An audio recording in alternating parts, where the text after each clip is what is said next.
Bueno, breve porque acá la pusieron breve, ¿no? O sea, es en estudios latinoamericanos, es doctor en estudios latinoamericanos por la UNAM, profesor investigador adscrito al Departamento de Filosofía de la UAM Iztapalapa e investigador nacional emérito por el Sistema Nacional de Investigadores. Entonces, doctor, bienvenido, gracias por estar aquí y pues le damos tiempo para su exposición. Por favor, lo escuchamos. Gracias. Pues agradezco la invitación.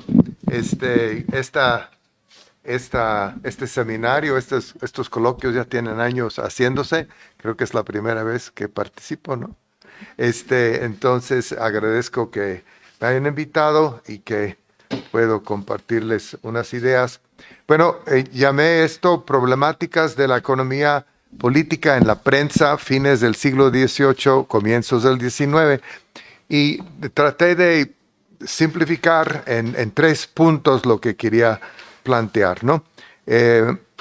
La economía política fue una nueva ciencia, así se llamó en el siglo XVIII, que hizo un gran impacto en la monarquía hispánica y alteró paulatinamente la herencia económica, cultural y política que México heredaría en el siglo XIX. Inicialmente estos cambios llegaron a México todavía como la Nueva España a través de publicaciones cuya presencia en el país no ha sido bien estudiada, aunque ha avanzado mucho la investigación de la prensa del siglo XVIII en las últimas décadas mediante la exploración en bibliotecas privadas, en los inventarios de envíos por barco y en las existencias en librerías de la época. Pese a los profundos cambios asociados con el advenimiento de la economía política, hubo numerosos obstáculos y matizaciones orientados obstáculos orientados a mediatizarlos, lastrando sus efectos y afectando igualmente la historia del país. Entonces son 3 puntos. 1, el desarrollo de la economía política. 2, su llegada a la Nueva España. 3, los obstáculos. Primer punto. Respecto al primer punto de la ciencia nueva de la economía política, como se solía llamar en aquella época, la influencia extranjera en España fue clave.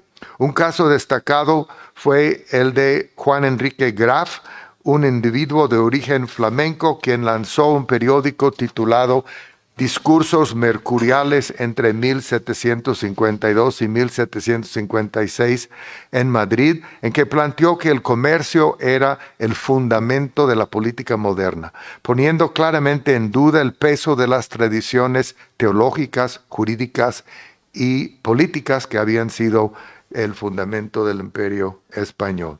La nueva política debía orientarse a la felicidad pública, decía, y esta debía definirse claramente en beneficio no solo de las autoridades monárquicas, sino principalmente de la población, que comenzaba a ser concebida como la verdadera fuente de innovaciones, trabajo y poder para la puesta al día y consiguiente prosperidad del imperio. Para lograrlo, el imperio español debía librarse de su sometimiento a la Gran Bretaña, Francia y Holanda. Esto requería entender que el comercio era el principal clave, palabras del principal clave de la política moderna. En su visión, el comercio ofrecía expectativas inauditas de regeneración de la monarquía, pero obligaba a realizar reformas relevantes para lograrlo. Este nuevo pensamiento tuvo auge y apoyo en los gobiernos de la monarquía desde mediados del siglo XVIII. Los embates que sufría por las ambiciones de Gran Bretaña y Francia, sobre todo, resaltaban la necesidad de reunir cada vez más recursos para la guerra y la defensa, así como políticas de modernización de las ciencias y la economía en la monarquía hispánica para sustentar el esfuerzo bélico y volver viable la monarquía a futuro.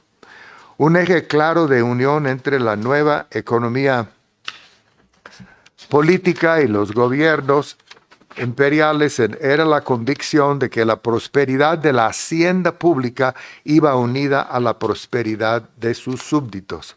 Era necesaria una nueva ecuación para relacionar población, sectores productivos y hacienda. Esa nueva ecuación acompañada por nuevos valores en la sociedad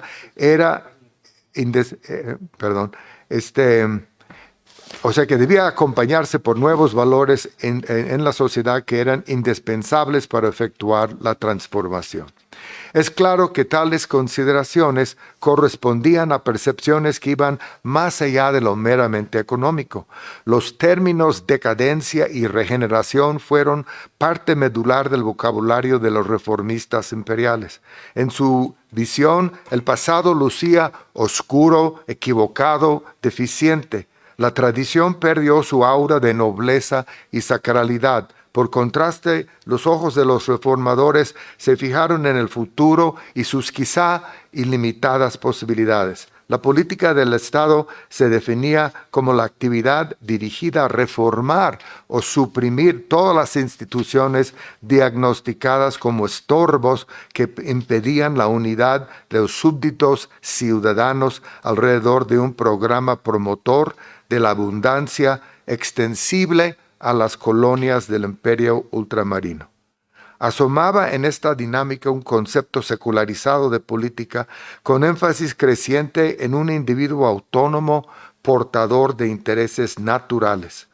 Pese a rozar esa valoración contra la monarquía profesamente católica, cuyas expresiones cotidianas eran mayormente corporativas, no individualistas. Así hubo necesariamente tensión en esta nueva orientación, pues Graf estableció el periodismo como un medio para introducir la cuña del pensamiento económico en una sociedad tradicional que en muchos sentidos estaba basada en otros ejes: corporaciones, estabilidad, existencias fiscales muy limitadas y muy poca preocupación por políticas transformativas. En el segundo punto, la llegada a la Nueva España, deseo desarrollar esto en términos, como acabo de decir, de la llegada del pensamiento a Nueva España. Esto requeriría de mayor consideración y matiz de lo que puedo abordar aquí en los minutos que nos tocan. Esto requeriría de mayor consideración, pero probablemente puede usarse como época clave el arribo de José de Gálvez como visitador general de la Nueva España en 1765. El investigador Edward Beate señala la introducción de nuevos valores económicos y sociales durante el periodo de Gálvez de 65 a 71, situación que continuaría después. En la visión de este historiador, lo que ya estaba en curso en España comenzaría en México. La prosperidad económica y, en consecuencia, el ingreso real dependían de la capacidad de la corona para brindar a algunos individuos un conjunto de incentivos, lo que implicaba dejar de lado restricciones tradicionales, especialmente leyes anticuadas, instituciones e intereses corporativos. Según su análisis, arrancaba en Nueva España la era de lo que él llama mercantilismo ilustrado o liberal, dice. Puntualiza, primero, las nuevas políticas buscaban promover mayor inversión privada tanto en la agricultura como en la minería. Segundo, las iniciativas llevadas a cabo por Gálvez para promover el comercio libre pretendían incrementar el tráfico comercial entre las regiones y entre las colonias y España. Tercero, el sistema todavía mercantilista español se orientaba a reducir el contrabando y crear un balance comercial favorable con las colonias para así pagar su déficit con el norte de Europa. El libre comercio, así como los esfuerzos por poblar y privatizar los terrenos agrícolas, atestiguan la influencia e inspiración del pensamiento económico ilustrado, que consideraba que se podía incrementar la prosperidad económica de una nación si se brindaba a los individuos la libertad para alcanzar su propia prosperidad material.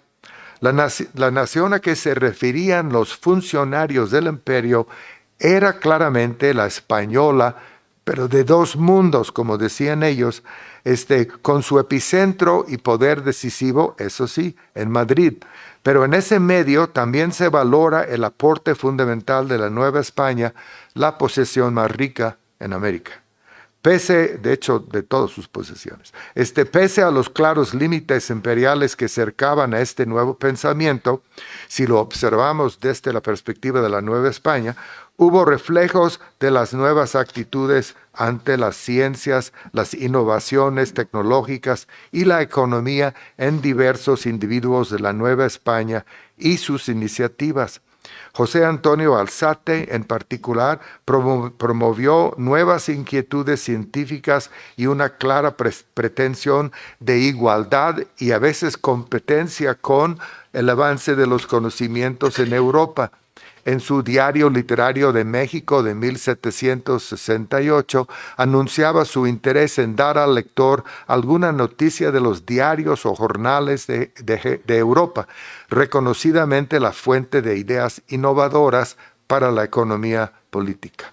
Aparte de publicaciones científicas, mencionó un diario con el nombre de Económico en que se trata de agricultura, comercio, navegación y todo aquello que tiene relación con el bien público. Aseguraba que los libros y jornales extranjeros ofrecían algunos remedios muy especiales para las deficiencias de la agricultura y la minería de México, así como orientaciones adecuadas para mejorar el conocimiento geográfico que faltaba en el país. También se atrevía a asegurar que el derecho común concede a cada particular de poder impugnar las doctrinas mal fundadas y de refutar los errores que por ignorancia o ilusión se introducen en las ciencias. Alzate no estaba solo. En las bibliotecas de funcionarios también figuran obras de esta nueva cultura inquisitiva y orientada al bienestar ciudadano como fundamento del fortalecimiento de la monarquía.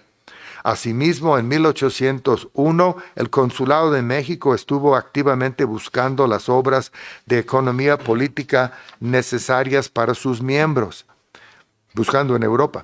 Casi simultáneamente, según el análisis de José Enrique Covarrubias, historiador de la UNAM, el pensamiento de Adam Smith llegaría mediante la expedición de Alessandro Malaspina de 1789 a 94 y con el viaje de la exploración de Alejandro von Humboldt entre 1799 y 1804.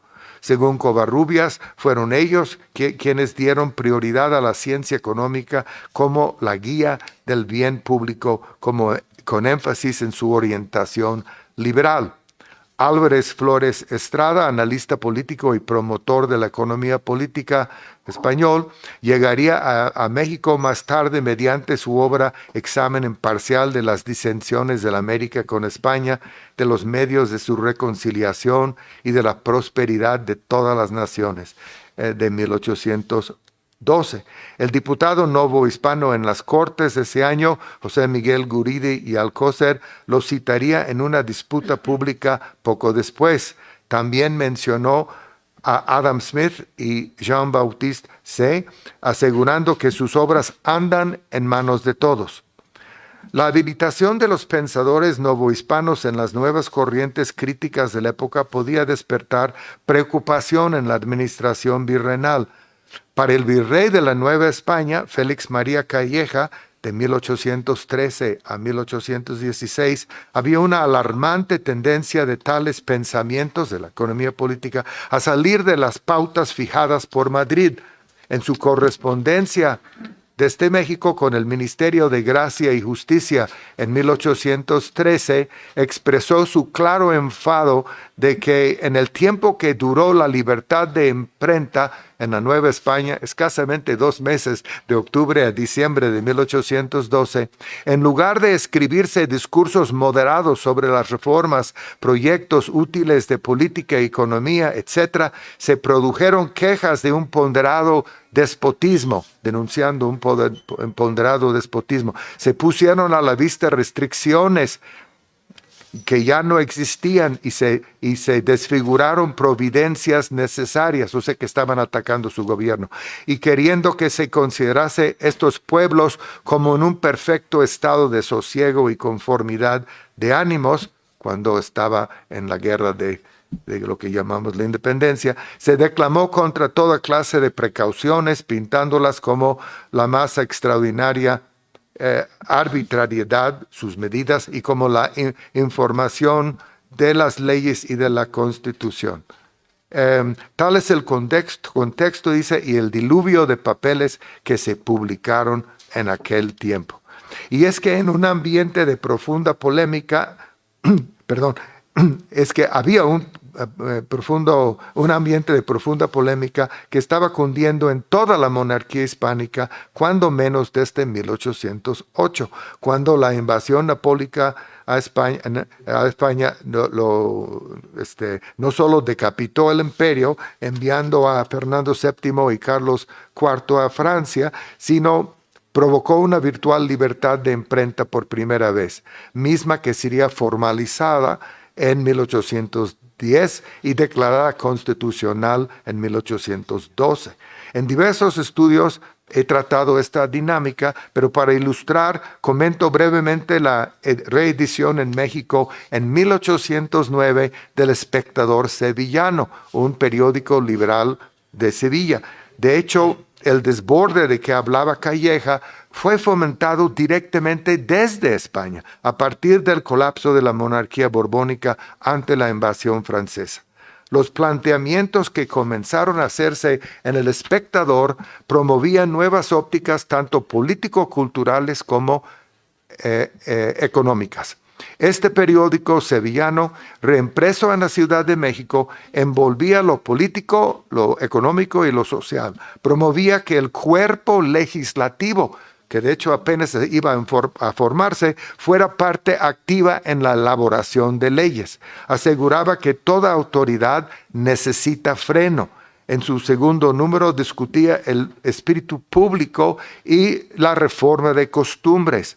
Condenaba allí el poder arbitrario, la inmensa aglomeración de riquezas derivada de la conquista y manifestaba preocupación por la suerte de la masa de la nación.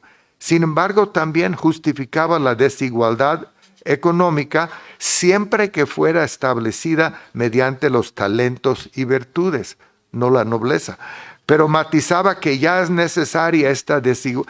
es necesaria esta desigualdad, el legislador debe, por medio de buenas leyes, disminuirla por todos los caminos posibles. Lamentaba lo que llamaba nuestra ignorancia pasada. Incluso planteaba definiciones del ciudadano, pero desestimaba el derecho del jornalero de ejercer esa distinción. Mencionando solo la península ibérica, decía: entendemos por ciudadano a todo hombre nacido en España o domiciliado y establecido en ella el tiempo que exigen nuestras leyes para contraer el derecho de vecindad, que tenga edad de 20 años, que no estando acusado ni sentenciado, no haya tampoco sido castigado por delito que merezca pena de infamia. Esta ley está ligada con el establecimiento de escuelas gratuitas de primeras letras en todos los puntos necesarios de la península. Atrevidamente contemplaba juntas nombradas por las asambleas electorales encargadas de los grandes objetos de la recaudación de rentas, de las obras públicas y de la economía política del país, en sintonía con el Ministerio del Interior. Con tono de exasperación expresó: en vano los economistas del siglo XVIII han declamado contra el desenfreno de las imposiciones, los impuestos. En vano el ilustre Smith fijó los principios de la economía política sobre las bases más liberales. Los déspotas han reído desdeñosamente y han exprimido con más fuerza la substancia de los pueblos. No hay remedio. El despotismo es incorregible. Naciones, si no hacéis vosotros vuestra felicidad, remata preguntando, ¿la lograréis jamás de los tiranos? La elaboración de este punto de la interacción entre la prensa mexicana y la peninsular, con los notables avances de la prensa local, requeriría mucho más tiempo de lo que podemos dedicarle aquí, pero es una parte medular de la transición de México del siglo XVIII al XIX y de la cultura virreinal a la independencia. Los lectores en la Nueva España entendían lo expresado para España como claramente aplicable a la Nueva España. Último punto. Falta, sin embargo, el último punto a desarrollar, que es el de las limitaciones que frenaban una transformación a profundidad como la que pretendía la economía política. Había muchos elementos que se oponían a su avance y a los nuevos valores seculares que representaba. Primero habría que recordar el motín de Esquilache en Madrid en 1766, durante el cual Carlos III estuvo en peligro de ser capturado personalmente. Después del percance, frenó notablemente los impulsos de cambio en un intento por evitar nuevos descalabros, ya que el reformismo despertaba la reacción en su contra y promovía una alianza entre élites agraviadas, privilegiadas, y la población citadina que sufría de recurrentes carestías alimenticias. Pablo Cervera puntualiza además que un elemento que refleja cierta tibieza frente a las implicaciones de la nueva ciencia era el énfasis puesto en la economía civil por contraste con la política. En el análisis de este autor, la economía civil supeditaría el crecimiento a la felicidad pública y el interés propio individual a la virtud cívica, configurando una ilustración católica española inspirada en la napolitana de Italia, más compatible con el gobierno preocupado por mantener la paz social. Este énfasis estaba destinado a influir en universidades y en la educación popular, mediando las influencias de la economía política secularizante y que premiaba al individuo, ¿no? En el mismo concepto de Smith, de que las competencias entre los individuos obrarían el bien del conjunto, ¿no? Y no el bien del conjunto someta al individuo. Jan Hendrik Whithouse, otro historiador, también insiste en esta perspectiva, refiriendo el predominio de lo que llama el bien común en todo el proceso de cambio, mitigando sus efectos, pues se oponía al interés propio y la acumulación de riquezas.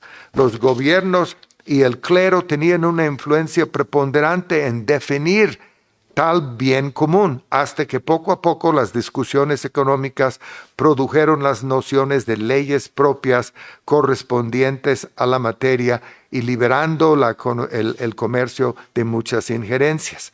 A meros finales del siglo XVIII, Valentín Foronda y Melchor de Jovellanos comienzan a criticar las imposiciones sobre el individualismo y la acumulación económica, reconociendo con Adam Smith la conformación del bien común y mejoría económica como dependiente de la libre competencia entre intereses privados.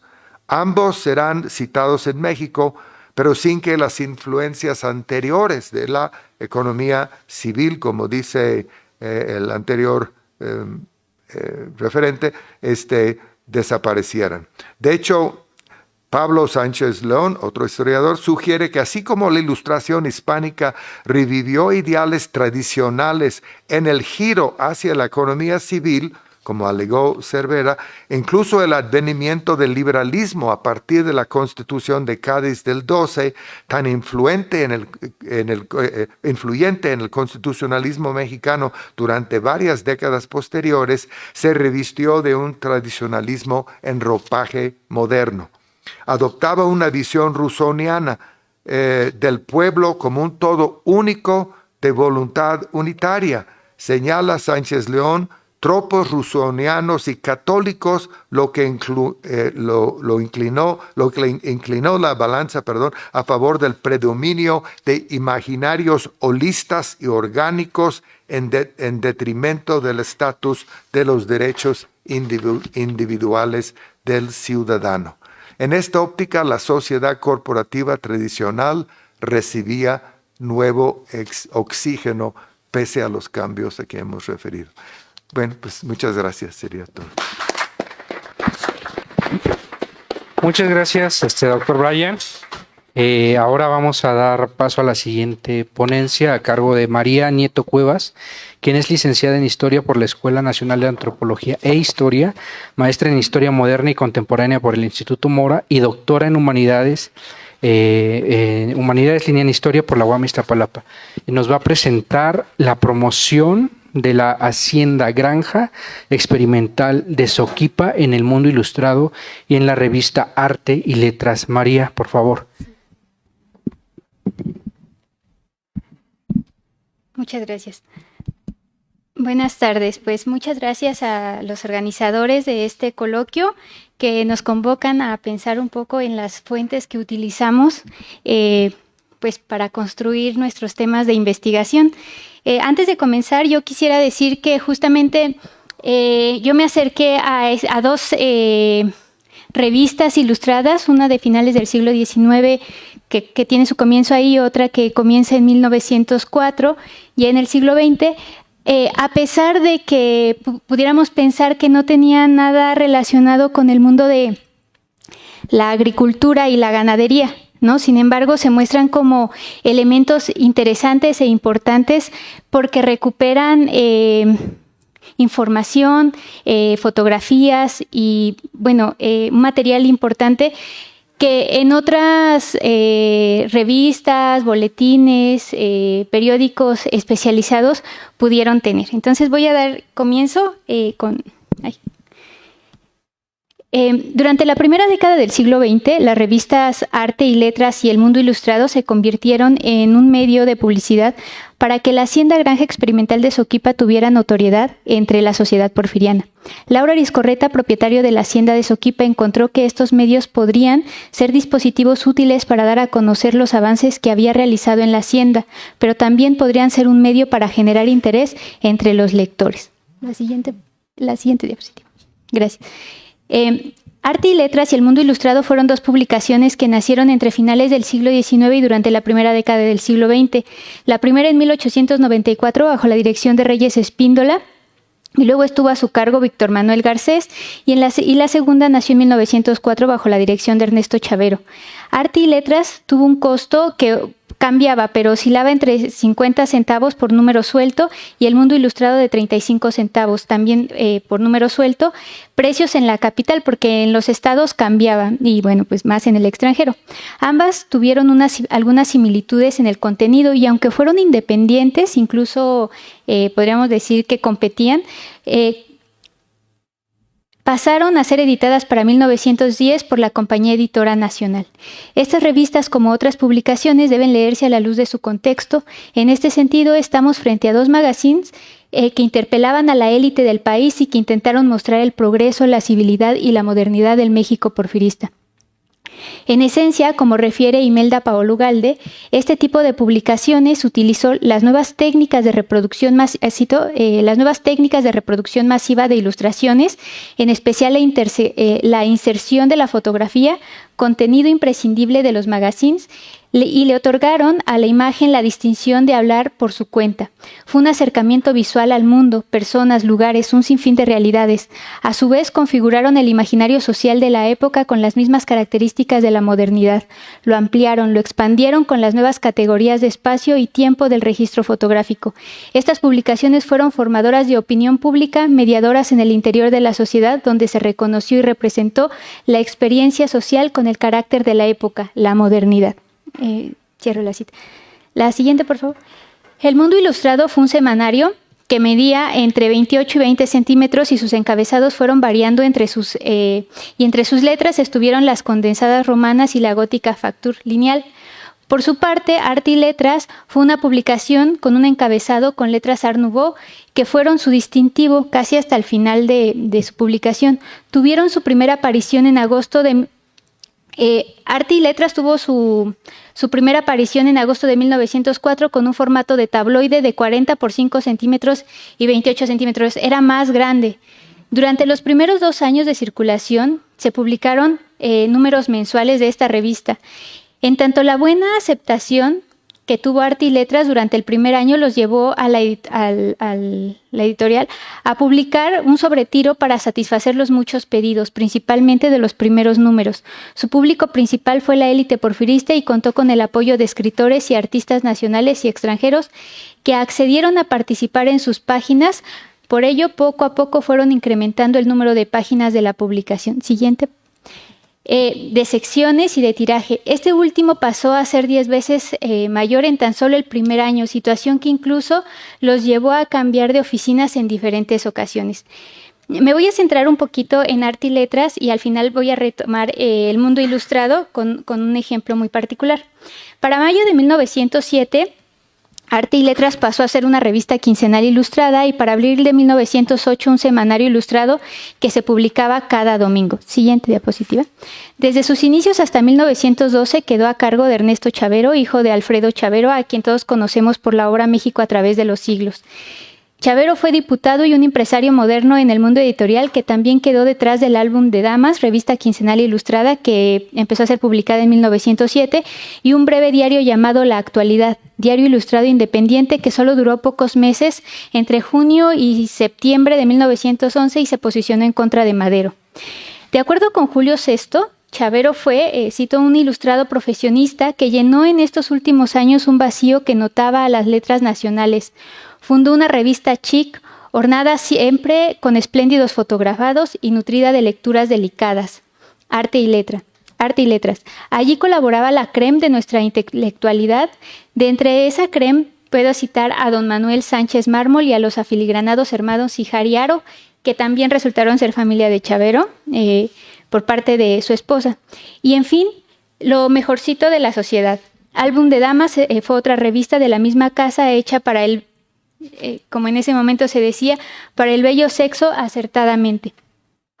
Bien, entre las diapositivas anteriores podemos ver que estas dos revistas ilustradas compartían secciones prácticamente casi idénticas. Había una que se llamaba como Residencias Elegantes, que las dos revistas las compartían. Era como compartir muchos espacios que resultaban muy similares. Bien, bueno, ahí vemos algunas de las de lo que fueron las oficinas de Arte y Letras en diferentes momentos. En palabras del editor, el perfil de la revista Arte y Letras intentaba acercarse a la perfección, tanto en la parte literaria como en la artística y en la tipográfica, pues tenía como objetivo reflejar la vida social, literaria y artística de nuestro país en un momento histórico y oportuno en que de lleno y por todas partes florece en la República a la bienhechora sombra de la paz todo lo que significa trabajo honrado y aspiración hacia lo grande y lo bello. Eran las dos revistas que estaban interpelando a esta élite porfirista, ¿no? que estaban mostrando estas grandes construcciones, edificios, ¿no? Todo lo que en ese momento se estaba realizando como parte de ese progreso y modernidad. La siguiente, por favor. Entre las secciones que podemos encontrar están en Arte y Letras la crónica mensual de damas distinguidas, luego se agregarían algunas damas distinguidas de diferentes estados, la arquitectura de México, arte decorativa, bellas artes por los teatros extranjeros, residencias elegantes, reportazgos artísticos, modas de ropa y zapatos para mujeres y hombres que buscaban lo distinguido, elegante y fino, México industrial, jardines, las artes de la mujer, cuentos, noticias nacionales e internacionales, poemas, partituras para música, construcciones, exposiciones, kermeses, concursos y fiestas, anuncios de muebles, panaderías, pastelerías, helados, cristalerías, artículos de higiene, etc. Su contenido era muy amplio. Incorporó a escritores nacionales, estadounidenses, europeos, grabados, dibujos, litografías y fotografías de diferentes artistas, y entre los fotógrafos, esto es muy... yo quería compartirlo porque dentro de muchas publicaciones pocas veces encontramos el nombre de los fotógrafos, ¿no? Y aquí, por ejemplo, no solamente las fotografías marcan al pie de foto quién es el fotógrafo, sino que incluso hacen publicidad. fotógrafos como Manuel Ramos, Clark, H.J. Jiménez y de Francisco Lavillette y Cía. En su conjunto, Arte y Letras alimentó la estrategia de comunicar experiencia de la modernidad a través de lo cotidiano. Esto, por supuesto, no era para todo público, sino para la élite que podía acceder a todo esto. Por tal razón, tal como refiere Cristina Sánchez Parra, en la publicidad impresa encontramos que el despliegue artístico, el uso de la imagen y la riqueza y variedad de los mensajes cobraron un protagonismo inusitado, reafirmando además que el sentido de la vista y la función de la mirada eran relevantes para la percepción y construcción de las subjetividades ante un mundo urbano en pleno crecimiento y ante una ciudadanía en ciernes. El contenido que publicaba Arte y Letras no resultaba ajeno para Laura Arizcorreta y por lo tanto significaba una oportunidad para aparecer al lado de otros personajes de la clase alta. Que se hablara de él y de los proyectos que venía realizando en la Hacienda Granja Experimental de Soquipa, tal como se hacía con otras negociaciones, compañías y grandes residencias. Sin más, Laura Arizcorreta sabía que Arte y Letras era uno de los medios por los que podía llegar a las damas distinguidas, cito, a la mujer buena, a la que ama el trabajo, a la que constituye cristiana familia y procura educar a los hijos en la religión augusta del trabajo. Cierro cita. Y a los hombres de la clase política e industrial del país, el público que podría estar interesado en asistir a la Escuela de Agricultura y Horticultura para Mujeres, al establo modelo, a la fábrica de vidrio y a las diversas industrias que se levantaban al interior de la hacienda. Bueno, en esta diapositiva muestro cómo eran las, entre esta y la anterior, las portadas, ¿no? Son portadas que tan solo, digamos, aquí se pueden ver que son visualmente bellas, ¿no? Pero cuando uno se acerca al material impreso, a las revistas como objeto, y las empieza a hojear, se da cuenta de que justamente estaban destinadas a un público lector, ¿no? A este público porfiriano que podía costearlas. Tienen diversos colores, ¿no? Lo cual también hacía que subiera el precio. La siguiente, por favor. En el mes de noviembre de 1908, Arte y Letras publicó una nota titulada Labor Omnium Vincit, Progresos de la Ganadería en México, Granja Experimental de Soquipa. Cabe señalar que el mismo día que salió a la luz fue inaugurada la 15ª exposición de ganado en Coyoacán, en donde Laura Arizcorreta tendría una notable participación y recibiría varios premios. Sobre este hablaré más adelante. El autor de la nota refirió que ya habían leído sobre la hacienda de Soquipa en algunos periódicos, pues fue común que apareciera en diferentes diarios, periódicos, revistas y boletines agrícolas y ganaderos.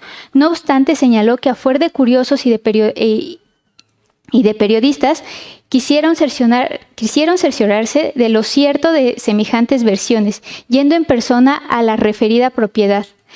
Continuó el autor, y allí nos encaminamos, siendo recibidos por el señor Arizcorreta de una manera cordial. La Hacienda Experimental de Soquipa, localizada al sureste de la Ciudad de México, había sido, en un tiempo no muy lejano, un extenso lugar cenagoso, estéril, lleno de fango y de sucios desperdicios. Empero, esta situación cambió en 1883, cuando llegó Laura Arizcorreta con su familia para construir, habitar y trabajar en aquel espacio. Para 1908, año en el que fue escrita dicha publicación, ya habían transcurrido 25 años de titánicos esfuerzos por demostrar que aquellas tierras podían ser útiles a pesar de las condiciones salitrosas del suelo y que podían desarrollarse proyectos industriales, agrícolas, ganaderos, educativos. De esta manera, refería el visitante, las fétidas y malsanas emanaciones de antes se han trocado en aromas deliciosos de flores bellísimas. Aquel terreno inculto e insano en gérmenes de cedros, eucaliptos, álamos, higuerillas, sauces, fresnos, olivos, aguacates, naranjos, guayabos, etc. Higiénica vegetación florestal que cautiva los sentidos, purifica el ambiente, deleita la vista y nos hace pensar en el poderío de la voluntad y de la inteligencia de un hombre. Así, en medio de aquel paisaje, enfatizaba el autor, seguían, ¿no?, estos visitantes que iba el reportero, el escritor y el fotógrafo, siguieron con el alma extasiada entre aquel Edén. En aquella publicación fueron descritas las condiciones generales de la granja experimental, del tiradero de basura y del aprovechamiento de las basuras, la fábrica de vidrio, la escuela agrícola para mujeres, los jardines ambulantes, el bosque de ahuehuetes y de manera particular las exposiciones ganaderas y las exposiciones de flores, espacios en los cuales Laura Arizcorreta se había hecho acreedor de diferentes reconocimientos y premios, resultado del trabajo. Se enfatizó que en la Escuela Agrícola para Mujeres que se realizarían ejercicios de floricultura y esta terminología del sexo débil, ¿no? O sea, a la floricultura, a que el sexo débil se dedica con gusto, con entusiasmo. Esas lecciones de botánica, de horticultura agreste, de arquitectura de los jardines, de abonos, de entomología, siendo de lo más práctico que hay en Soquipa. Y todo ello al aire libre, en pleno ambiente repleto de perfumes. Bueno, para avanzar un poco más rápido, la siguiente, por favor. Bueno, ahí. En esta nota que salió publicada en 1908, las páginas que aborda la publicación, se pueden ver imágenes bellísimas que muestran cómo parte de la hacienda, de los interiores de la hacienda y del ganado. Un poco estratégicamente Laura Arizcorreta lo hace porque estaba en ese momento por realizarse el concurso de ganadería. Entonces él muestra lo que tiene él para llevar a este concurso.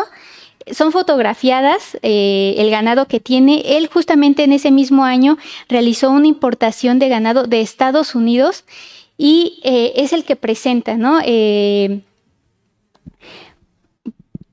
a quitar tantito Es el que presenta. Y bueno, una de las cosas que también hay que destacar es que tanto en esta publicación como en una que se realizará el siguiente año, en 1909, que se llamaba Ciénega transformada en vergel, lo hace justamente en el intermedio en que van a realizarse este concurso de ganadería de Coyoacán, ¿no? O sea, es publicidad para él, quiere dar a conocer que el ganado que él va a presentar es de los mejores y que compiten contra otros personajes, ¿no? La siguiente, por favor. Miren, aquí justamente estas imágenes que les muestro aparecen también en Arte y Letras, y están anticipando que se va a inaugurar este concurso de ganadería. Y la que tenemos hasta el final justamente menciona, ese es posterior a que salga el artículo, y ahí se puede observar los premios que tiene Laura Arizcorreta. Entonces, en su plenitud, Laura también sabía leer, ¿no? Sabía leer como el contexto y sabía hacerse publicidad. La siguiente, por favor. Es otra nota que sale en 1909. Igual, ¿no? Se muestran algunas ya imágenes, sobre todo lo del casco de la hacienda, estaba en la anterior, pero aquí se muestran dos imágenes que difícilmente yo pudiera haber encontrado en otro lugar, que tiene que ver con lo que él iba a destinar a los salones de la Escuela Agrícola y Hortícola para Mujeres que aparecen en la segunda imagen. Bueno, para ir cerrando, la siguiente, por favor. El mundo ilustrado, bueno, el mundo ilustrado nosotros lo podemos encontrar en la Hemeroteca Nacional Digital. Justamente cuando nosotros buscamos aparece así, ¿no? De ahí también lo que decía yo al principio, la importancia de cuando tengamos la oportunidad de poder acceder a un ejemplar, ¿no? Para ver los detalles, para ver por qué era costoso o por qué no era para todo el mundo. Entonces, estas son las imágenes que nos aparecen en la hemeroteca, y las que están de aquel lado son las que aparecen en el mundo ilustrado, digamos, en un ejemplar, y que al principio que yo comencé a realizar esta investigación, compré justamente estas dos paginitas porque era difícil poder tener acceso al ejemplar impreso, ¿no? Entonces, la siguiente, por favor. Esa es una de las recomendaciones que hago. Bien, para finalizar ya, por cuestiones de tiempo, me gustaría señalar que Laura Vizcorreta se valió de diferentes medios de comunicación para explicar y publicitar todos los proyectos que él mismo financiaba. Las herramientas de difusión que utilizó fueron parte del propio contexto político y económico y social que le tocó vivir, pues como ha sugerido Paolo Riguzzi, los folletos, las exposiciones y las ferias industriales, comerciales y agrícolas, y en este caso las revistas ilustradas, se convirtieron en uno de los elementos de mayor significado para la creación de una nueva imagen mexicana y que fueron explotados por el gobierno de Porfirio Díaz para dar a conocer la prosperidad del país y los potenciales mercados en que se podía invertir. Muchísimas gracias. Muchas gracias, María. Ahora damos espacio a la ponencia del doctor Alejandro Tortolero Villaseñor, quien es doctor en Historia y Civilizaciones por la Escuela de Estudios Superiores en Ciencias Sociales, París, Francia, profesor investigador adscrito al Departamento de Filosofía de la UAM Iztapalapa e investigador nacional emérito por el Sistema Nacional de Investigadores. Bienvenido, doctor. Gracias. Su presentación, deme un minuto en lo que ponemos su presentación.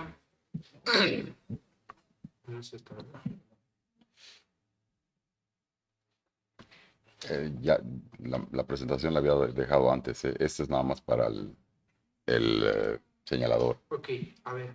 La que dice prensa.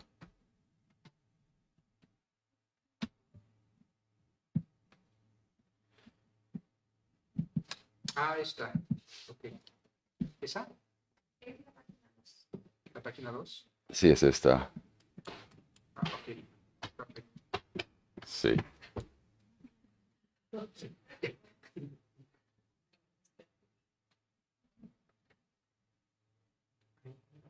Sí. Bueno, pues muchísimas gracias y quería compartir con ustedes algunas notas sobre este tema que un poco como decía Brian, yo a estos eventos muy pocas veces, es la primera vez que realmente vengo aquí.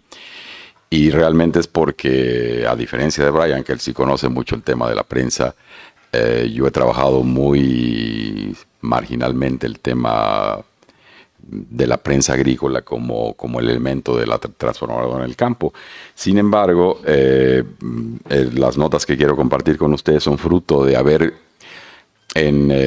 durante mucho tiempo trabajado los boletines agrícolas, los directorios de la Sociedad Agrícola Mexicana, los boletines de minería, agricultura, industria, en fin, una gran cantidad de fuentes, y dije, bueno, ¿por qué no hacer alguna reflexión sobre eso?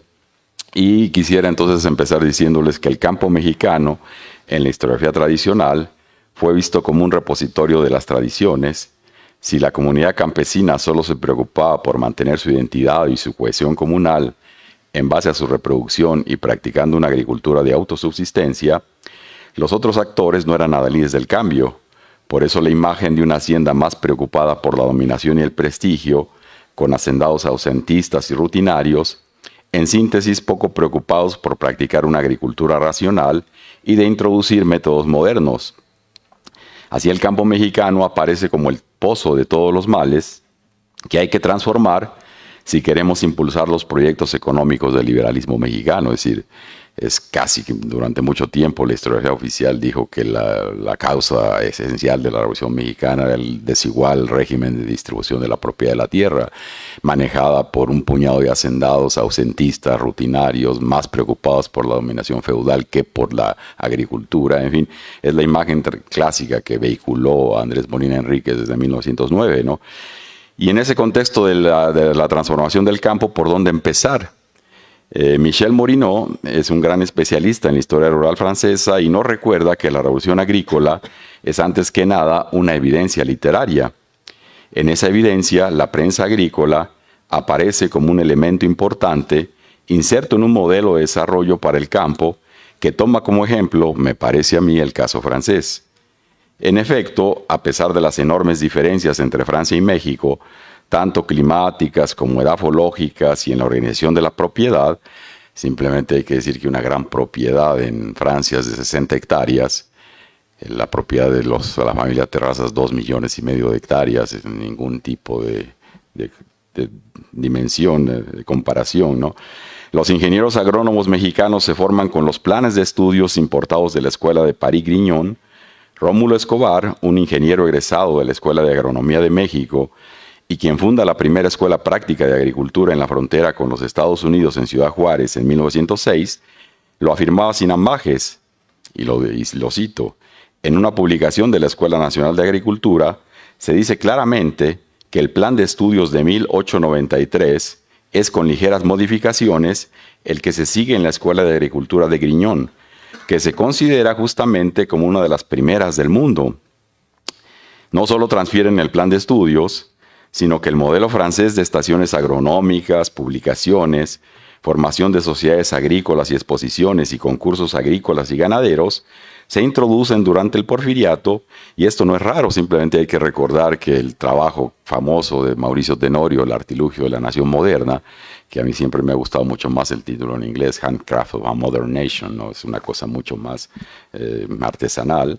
Él dice: durante este periodo, el modelo de desarrollo adoptado por el gobierno porfirista fue el francés, fundado en un nacionalismo moderno, cosmopolita y urbano, que supone a la nación como una construcción homogénea y occidentalizada, orientada hacia el mercado internacional y reglamentada y organizada científicamente.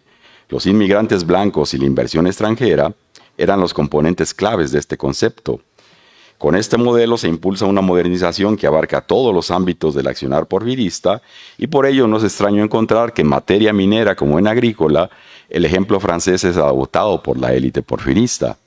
En este trabajo entonces exploro 2 ejemplos de la adopción de este modelo: el de las publicaciones en materia agrícola, que como ustedes lo vieron es parte de ese engranaje de estrategia de desarrollo en el campo francés, y que tiene que ver con materia agrícola, y termino con algo relacionado con los bosques. En materia agrícola encontramos una gran cantidad de revistas y periódicos que dan cuenta de la inserción del agro mexicano a las corrientes que se debatían en Europa. El Boletín de la Sociedad Agrícola Mexicana es una publicación semanal que contiene diversos temas que se describen con regularidad entre 1890 y 1911. La revista agrícola aparece entre 1885 y 1898. Es una publicación quincenal destinada a aumentar los conocimientos de sus agricultores y fomentar los cultivos. Por su parte, el Boletín de Agricultura, Minería e Industria, los Anales del Ministerio de Fomento y el Boletín de la Secretaría de Fomento aparecen en forma irregular entre 1899 y 1905. En sus páginas encontramos medidas impulsadas por la Secretaría encargada de promover el desarrollo económico. Además de estas publicaciones oficiales que trataban asuntos de agricultura, el Ministerio también apoya la publicación de periódicos como este que ustedes tienen ahí enfrente, la Escuela de Agricultura, publicación quincenal con tiraje de 24,000 ejemplares al año y que se repartía en forma gratuita entre los agricultores del país. También la misma Escuela de Agricultura publicaba la Gaceta Agrícola Veterinaria, con una vida efímera ya que solo aparece en 1877, pero si la duración de las publicaciones en ocasiones no aseguraba una influencia en el mediano y mucho menos en el largo plazo, lo que la Secretaría de Fomento esperaba era difundir los conocimientos prácticos que necesitaban los agricultores mexicanos para sacarlos de su rutina, así dice en el editorial de este primer número que ustedes tienen ahí. Me detendré entonces particularmente en la publicación de esta escuela. Esta publicación nace, como ustedes lo ven en la pantalla, el 1 de julio del 79, impulsada por Gustavo Ruiz Sandoval, Adolfo Barreiro, Leopoldo Blanco y Enrique Alfaro. El primero era un egresado de la Escuela de Agricultura, profesor de veterinaria y director titular de la misma entre 1877 y 1883. Desde su posición de director, impulsa el lanzamiento de la revista y para ello se apoya en brillantes egresados como Adolfo Barreiro, quien cursa la carrera de ingeniero agrónomo entre el 68 y el 69, convirtiéndose luego en profesor de la institución, donde imparte las materias de matemáticas y de fitotecnia. Enrique Alfaro también era médico veterinario y se encarga de la redacción de la revista, instalada en su propio domicilio, en la calle de Chavarría número 11. En el número inaugural de la publicación, establecen que la revista procurará usar un lenguaje sencillo, ajeno al tecnicismo científico, y será Matías Romero quien publicará el primer trabajo sobre el cultivo del café en México. Luego aparece un trabajo sobre las vacas lecheras y finalmente otro sobre las varias gomas y resinas que se producen en el estado de Michoacán. El número 2 continúa con las crónicas de Matías Romero sobre el cultivo del café en Córdoba. Luego continúa el artículo sobre las vacas lecheras, que es una traducción de una publicación francesa, y se hace una nueva entrega sobre los árboles y arbustos que existen en Michoacán. En las siguientes entregas se sigue conformando la publicación casi siempre con 3 artículos de contenido fundamental, seguidos de noticias varias, y allí el cultivo del café es el trabajo más detallado y es base de la obra que publicará en 1893 Matías Romero, donde señala las ventajas que tenía Oaxaca para cultivar café, una vez agotadas las bondades de la producción de la grana cochinilla. El artículo sobre las vacas lecheras sigue describiendo los signos que distinguen una buena de una mala vaca lechera, lo mismo que las descripciones sobre el producto de los árboles de Michoacán.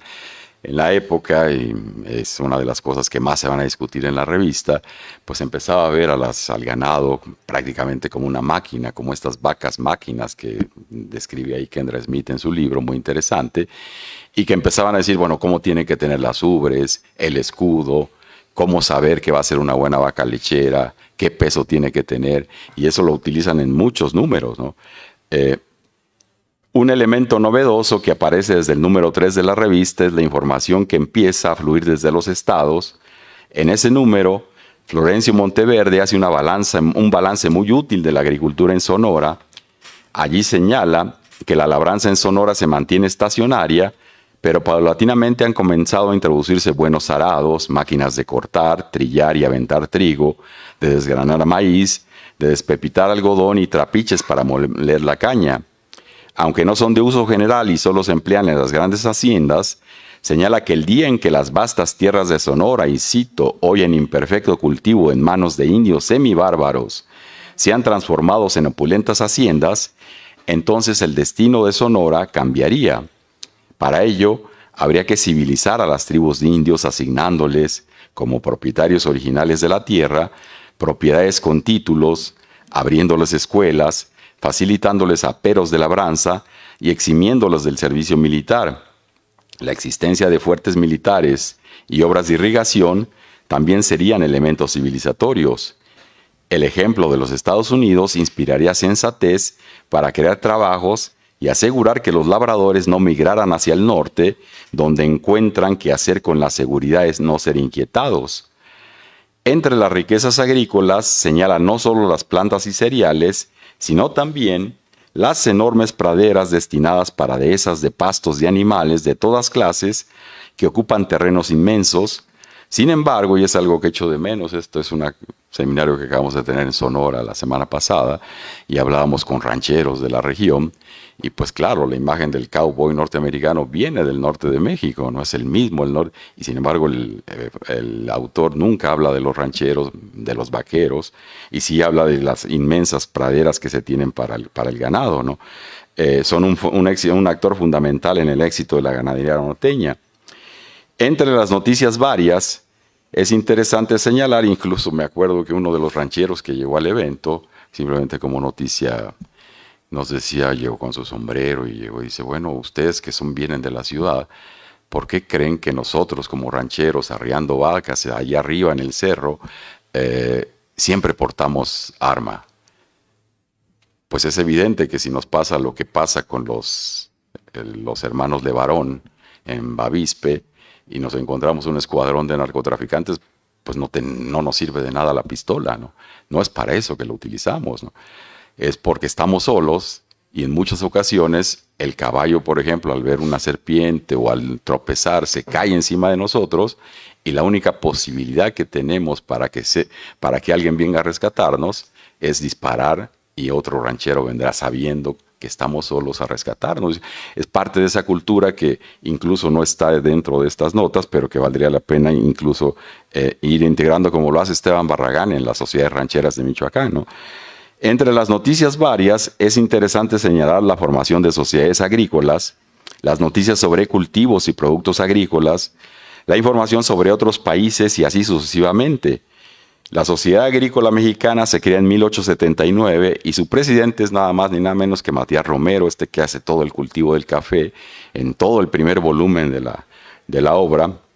Los encargados de los distintos ramos son en estadística agrícola Pedro Escudero y Echanove, en elementos de trabajo Joaquín de Zamacona, en mejoras materiales Eulogio Gillow, en instrucción agrícola Gustavo Ruiz y Sandoval, en crédito agrícola Pablo Lascurain, industria agrícola Agustín Robalo, comercio agrícola Juan Martínez Zorrilla y publicaciones agrícolas don Joaquín García y Casbalceta, con la excepción del director de la escuela encargado del ramo de instrucción. La publicación echa de menos la adhesión a la sociedad de los agrónomos formados en la escuela. Sin embargo, la realidad era que entre 1864 y 1879 la Escuela de Agricultura apenas había formado 30 agrónomos y por ello los diputados solicitan en 1875 la clausura de la escuela argumentando que los ricos no quieren concurrir, los pobres no encuentran porvenir y así los 38,500 pesos que se emplean cada año en su formación son enteramente perdidos. Sin embargo, con la llegada de Díaz al poder, esta situación cambiará y su política, cito, intentará sacar a los campos del empirismo y la rutina que empobrecen a nuestra imperfecta agricultura, y para ello destina un mayor presupuesto y becas a la escuela y nombra a Carlos Pacheco como ministro de Fomento y a Gustavo Ruiz Sandoval como director de la escuela. El primero había sido gobernador de Morelos, nada más ni nada menos, un emporio agrícola en el México porfirista, y durante su gestión había suprimido el Instituto Literario del Estado porque decía que Morelos no es para intelectuales, sino para agricultores. Y el segundo, y se acuerdan, es decir, Morelos a nivel mundial es detrás de Hawái, pero adelante Puerto Rico, el primer lugar a nivel de productividad mundial de caña de azúcar, y nada más ni nada menos, ¿no? El segundo, Ruiz Sandoval, cambia los planes de estudio, el cuerpo de profesores, y en 1881 la dependencia presupuestal de la escuela, cosa decisiva, deja de depender de la instrucción pública, pasa a Fomento. Ahí se ve otra vez la lógica porfirista, la agricultura como elemento de creación de riqueza, de fomento, ¿no? Y ahí los resultados no se hacen esperar. Entre 1880 y 1895 encontramos 119 egresados del establecimiento. Los demás miembros de la sociedad tienen una fuerte inclinación por la agricultura practicada en haciendas. Ahí está Joaquín García y Casbalceta, como una muestra fehaciente, propietario de casi un tercio del estado de Morelos, toda esta parte de aquí, las haciendas de Santa Ana y Santa Clara, las más grandes, las que estudia Womack en su trabajo clásico de la Revolución Mexicana. En ellas había introducido mejoras notables como obras de riego.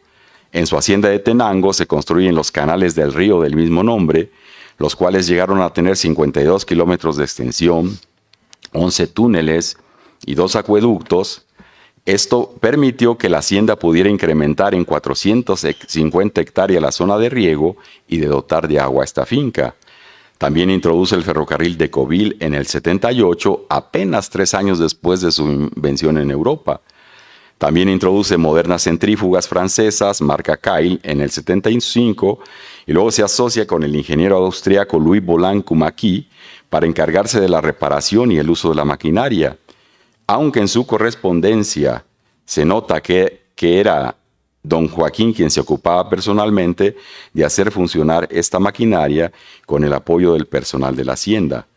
La asociación de Joaquín García y Casbalceta con la agricultura científica no solo se observa en la presencia de máquinas e ingenieros extranjeros, sino también en su larga lista de corresponsales y de viajes al extranjero, particularmente a Francia.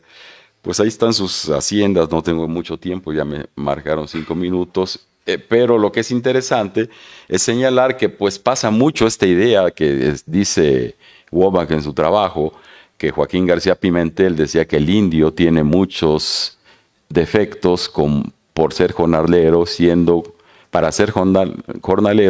como es, y borracho y ladrón. Esto un poco es la idea que queda detrás de esa.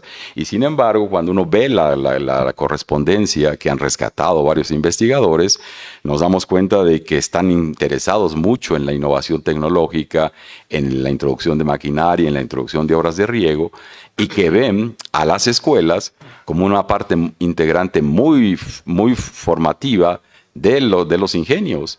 Es tan importante, dicen ellos, como la Casa de Calderas, y el propio García y Casbalceta va a la hacienda y hay registros muy pormenorizados de cómo está muy preocupado por el cambio. Son estos los agricultores que dirigen la Sociedad Agrícola Mexicana, junto con Pedro Escudero y Echanove, propietario de haciendas en Iztapa, en San Antonio Colman. Bueno, ahí están algunas notas de lo que dice García Pimentel, y que ya no tengo tiempo de leerlos, pero que se los dejo ahí leer. El Monseñor Gilo, que seguramente lo conoce muy bien mi compañero Brian, arzobispo de Oaxaca, introductor de maquinaria agrícola, fue propietario de la hacienda de Chautla, esta que ustedes tienen ahí, en Puebla, a donde introduce una trilladora de trigo, una cortadora de alfalfa, una máquina para gavillar trigo, pero también introduce una gran obra de irrigación en su hacienda para generar energía eléctrica y dar energía eléctrica a pueblos como San Martín Texmelucan, San Baltasar, San Lucas, San Matías, a las fábricas de San Martín y El Pilar, a las haciendas de Chautla, Cuautla, San Lucas y San Miguel. Al año de haberse formado la sociedad, Gilo publica un artículo sobre un informe sobre el cultivo de los cereales en México por medio de maquinaria agrícola moderna, donde se muestra partidario de transformar la agricultura, y está el monseñor haciendo prácticamente inspeccionando los trabajos en su hacienda.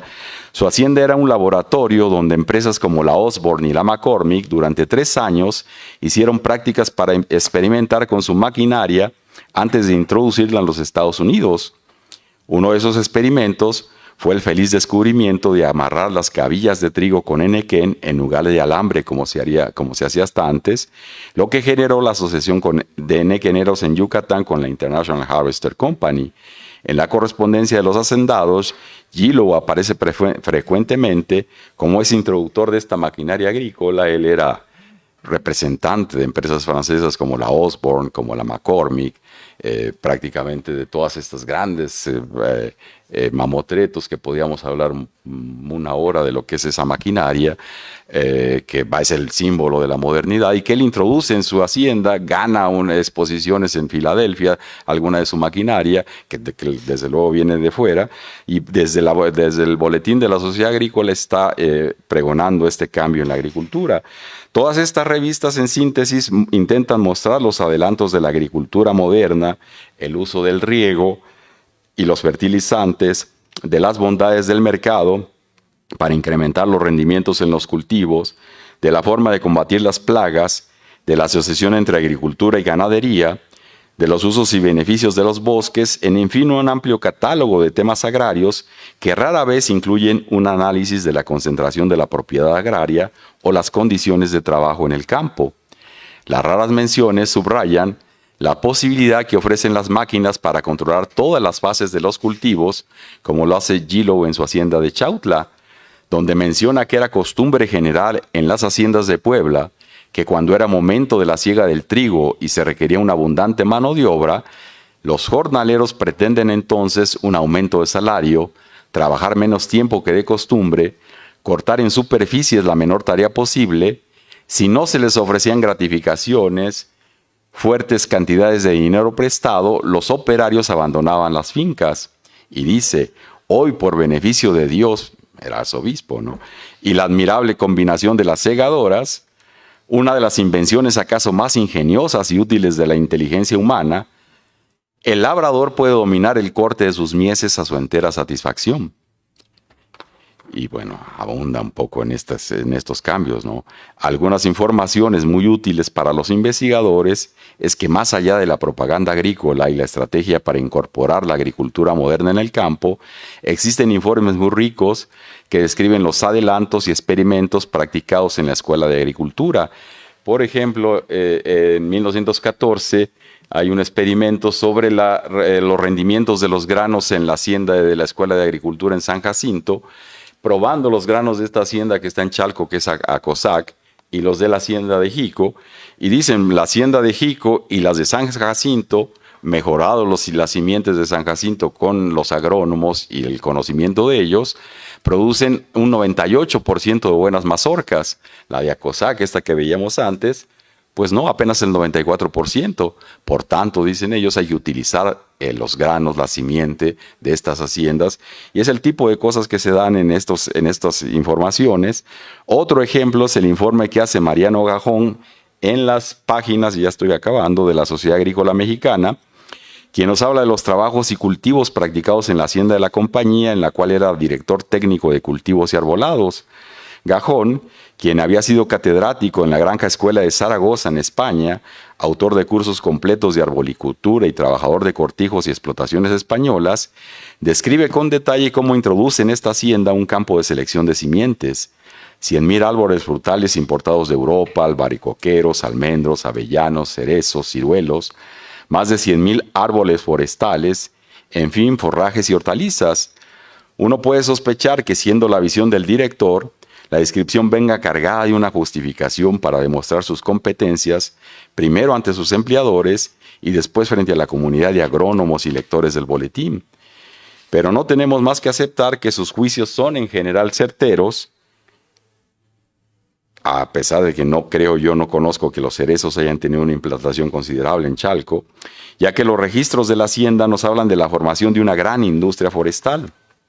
La resinera mexicana, que intenta competir con sus pares españoles y se encarga de explotar más de 6 millones de árboles contabilizados en los montes de la Compañía y de Soquiapan.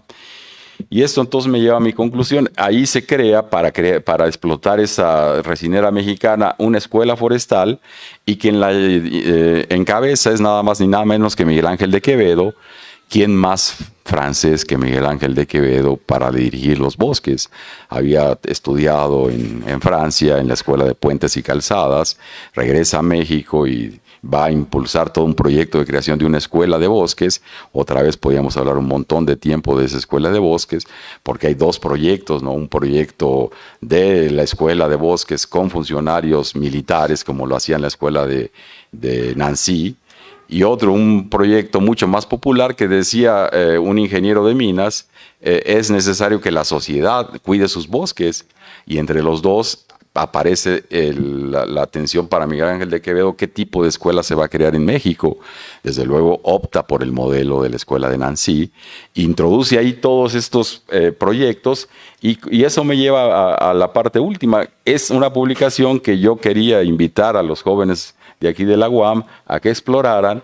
Esa es la resinera mexicana, que explota esos 6 millones de árboles de las propiedades de la familia Noriega, y esta publicación, en su primera década, hay un análisis de Juan Luis Delgado donde nos habla de los distintos autores, y como ven ustedes, pues la huella de Miguel Ángel de Quevedo es impresionante, con 60 y tantos artículos, más las editoriales, seguramente las hace él, ¿no?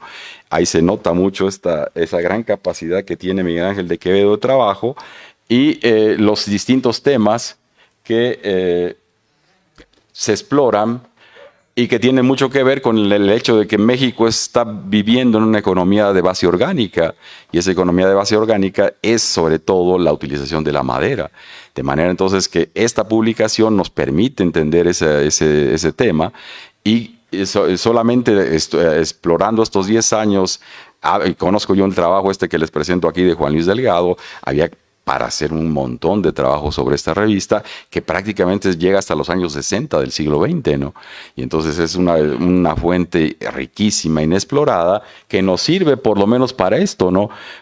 Para hacer los primeros estudios azonómicos del campo mexicano, para establecer un servicio forestal, para tener información científica sobre pinos, tolvaneras, eucaliptos en estados como Quintana Roo, Chihuahua y el Desierto de los Leones, y para decir que en México el futuro era promisorio si realmente nos basábamos en la formación de los ingenieros en la Escuela de Bosques.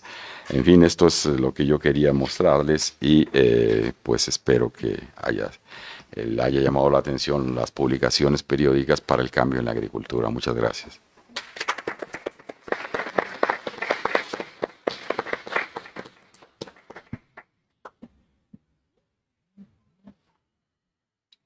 Ese sí. ¿Quieres esto? Pues sí. Ok, pues muchas gracias, doctor Alejandro.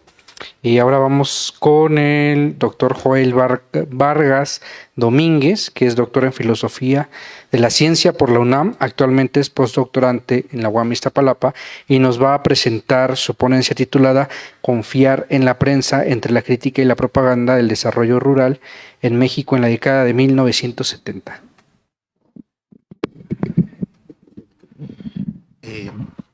Muchas gracias por la invitación a participar en este evento y también yo creo que me sumo a los que no trabajamos la prensa. Entonces, ya somos tres los que no trabajamos la prensa en esta mesa, pero bueno, aquí también yo hago un poquito de trabajo alrededor de la prensa y para qué sirvió la prensa principalmente en México en la década de 1970. Pero ¿sí cambió? Sí, ¿verdad? Sí. Pero en este sentido, yo lo que voy a hacer es un poquito de una mirada histórica previa también a la década de 1970 y cómo la nutrición funciona como propaganda estatal. No solo como una ciencia, sino también como una parte de la propaganda que va a crear el Estado sobre sí mismo y va a desarrollar, ¿no? Entonces me enfoco en la década de los 70 y donde voy a hablar sobre dos programas, o un programa más bien, porque el programa de obras rurales por cooperación, el programa de alimentación complementaria rural, pero que el programa de obras rurales por cooperación fue el más grande y que englobó, y que donde estaba el programa de obras rurales por cooperación iba el otro programa que era más pequeñito, pero el más grande fue el programa de obras rurales, que es el PORC, que le llaman, por sus siglas, ¿no? En la década empieza en 1960 y termina en 1900, bueno, empieza en 1960 más que nada.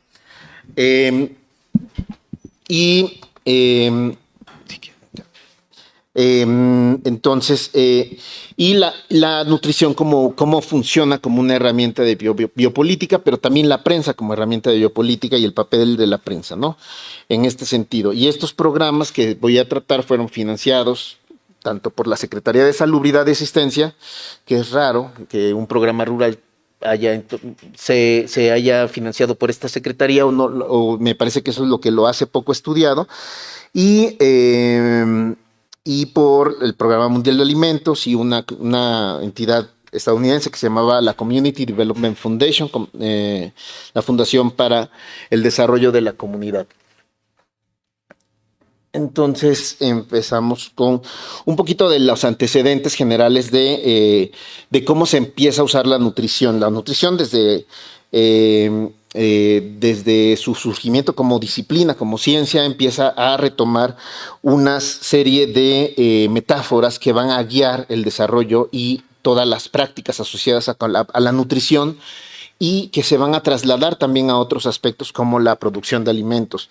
Y una de ellas es de lo que hablaba el doctor Tortolero sobre la metáfora de la máquina, pero en este caso yo digo que es un motor, porque están usando la metáfora de termodinámica de una máquina de combustión interna donde los alimentos son el combustible y los cuerpos son las máquinas que van a transformar ese combustible en trabajo. Entonces, y esta idea de esta metáfora va a guiar las prácticas de la fisiología, de la nutrición, y es una mirada también productivista porque se va a trasladar a los cuerpos humanos. Esta idea de que el cuerpo humano también, no solo las vacas, sino también los cuerpos humanos son máquinas que van a producir trabajo y que deben de ser bien alimentadas, ¿no? Entonces, desde el siglo XIX y hasta el siglo XX, hasta durante todo el periodo posrevolucionario, se van a empezar a utilizar estas analogías termodinámicas y van a seguir utilizándose, yo creo que inclusive hasta la actualidad, en el uso de estas metáforas de termodinámicas. También es importante hablar de que se empiezan a incorporar a la nutrición parámetros metabólicos y parámetros estandarizados y de lo que es considerado normal Los estándares de metabolismo son estadounidenses. La idea de una dieta está basada en dietas europeas o dieta racional o dieta normal o dieta sana es una dieta europea o dieta norteamericana que se desarrollan en universidades estadounidenses del norte en Boston principalmente. Y cuando se empiezan a utilizar esos estándares por los fisiólogos, por los médicos, por los nutriólogos mexicanos, empiezan a ver que pues, los cuerpos mexicanos o los cuerpos de las personas de este país pues, no entran, ¿no? Los indígenas no entran, los cuerpos indígenas no entran, los cuerpos de los pobres no entran y los cuerpos de los mexicanos en general tampoco entran, ¿no? Entonces se empieza a ver la idea o se empieza a utilizar la idea desde el siglo XIX de que tenemos cuerpos anormales o deficientes.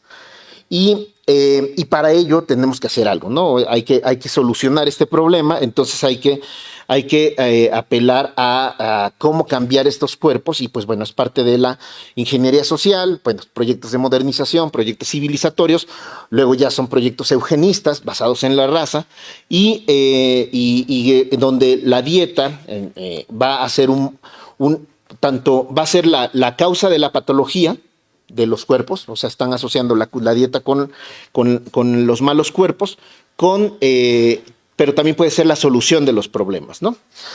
Entonces ahorita me voy a saltar un poquito de periodo, porque pues me voy a saltar 50 años nada más, medio siglo, y vamos a llegar a la década de 1960, en donde llega a México, o se empieza a desarrollar en México un programa que es el Programa de Obras Rurales por Cooperación. Ahí está. Este programa tenía por objetivos que se les iban a dar raciones alimenticias a los campesinos de las zonas más marginadas de México, que provenían del Programa Mundial de Alimentos y que iban a ser distribuidas por la CONASUPO. Y adicionalmente también se iba al programa de alimentación complementaria rural, que era el combate a la desnutrición en preescolares y madres lactantes. Entonces, este programa que inicia en 5 zonas de demostración inicialmente en los 60, para 1970 ya se había desbordado primero a 17 entidades del país y luego ya se vuelve un programa nacional en el 72. Entonces, empiezan a distribuir millones de alimentos, millones de raciones alimenticias y también va a participar la Community Development Foundation entrenando a los que van a participar, que van a llegar a las comunidades rurales que ellos van a intervenir, ¿no? Que, bueno, la definición de cómo es una comunidad, cuál es la comunidad de la que van a definir, pues es un problema de cómo van ellos a estar entendiendo qué es lo comunitario, ¿no? Pero también algo de lo que están haciendo es entrenar a estos personajes, a estos intermediarios, a los trabajadores sociales que van a las comunidades en cómo hacer los estudios en estas poblaciones, ¿no? Este programa que se vuelve nacional, que se amplía a nivel nacional, va a ser un modelo para otros países de Latinoamérica, pero también para otros países de otras latitudes, por ejemplo, de Francia, de Líbano y también de Honduras. O sea, vienen de estos países a ver cómo se lleva a cabo el programa en México desde la década de los 60 y ya se amplía en los 70, ¿no? Entonces, ¿qué hacía este programa como propaganda? La Community Development Foundation empieza tenía la necesidad de publicitar sus logros en México, ¿no? Solicitó que el gobierno mexicano, la Secretaría de Salubridad y Asistencia, le hiciera la manita de puerco para que Díaz Ordaz mencionara el éxito de este programa en su informe presidencial de 1965. La Secretaría de Salubridad dijo al principio, no, yo no puedo forzar al presidente a que diga algo en el informe, pero finalmente Díaz Ordaz sí lo menciona en el 65 como parte del éxito el éxito de estos programas de alimentación. Entonces, eso se vuelve un reconocimiento del éxito del programa, tanto para gestionar más recursos en Estados Unidos para el programa. Esto está en medio de estos proyectos de acabar el hambre a nivel mundial y todo esto. Y esto se usa como parte de la legitimación de este modelo de desarrollo comunitario rural que se está financiando en este momento, tanto en México, pero también es un modelo global de desarrollo, es el desarrollismo de los 60, 70. Y también este tipo de programas recopilaba parte del entrenamiento que recibían los instructores y quienes iban a las comunidades, era cómo recopilar información. Esta información se recopilaba, se generaban datos, se hacían grandes hojas para llenar los datos y se enviaban se centralizaban en Nueva York y se analizaban en computadoras. Y eso generaba boletines estadísticos que eran analizados por computadoras y que era parte del éxito del programa. Permitía evaluar y medir internacionalmente qué tanto impacto tenían estos programas a nivel internacional. Entonces se publicaron boletines estadísticos internacionales, ¿no? También, como parte de los ejercicios de propaganda de esto, los instructores o quienes iban a las comunidades enseñaban que esto tenía que ser promovido y publicado en los periódicos locales. En las estaciones de radio locales tenían que decir, miren todo lo que estamos haciendo, miren qué bueno que es este programa, cómo estamos alimentando, cómo se están construyendo caminos con la mano de obra y les estamos dando una buena dieta. Y bueno, aparte esto va asociado con una idea de educar a las madres, a los niños a bien comer. ¿Qué es lo que están bien comiendo? Leche en polvo, carne deshidratada, una dieta alta en proteínas y aparte esto está asociado con la introducción de alimentos procesados en las tiendas de Conasupo de la década de los 70. Entonces, esto generaba una propaganda tanto a nivel local, pero también era una propaganda a nivel internacional. Pero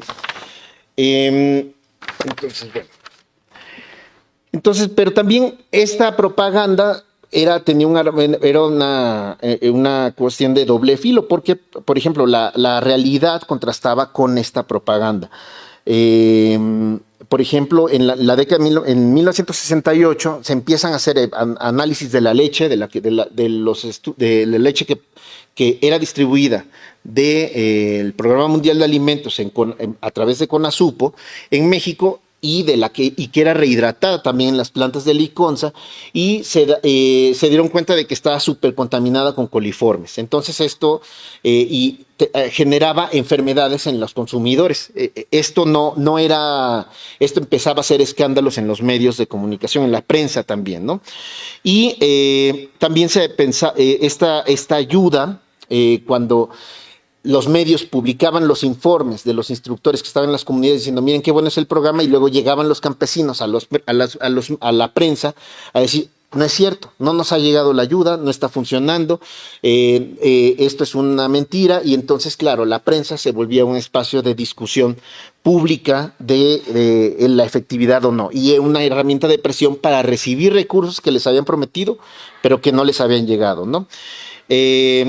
Y a finales de la década de los 70 y de los 80, las crisis económicas empezaron a impactar estos programas. Y, por ejemplo, en la década de los 80, ya con Miguel de la Madrid dijo, ya no tenemos recursos para estar dando estas subvenciones al campo y a las comunidades rurales y esta alimentación suplementaria.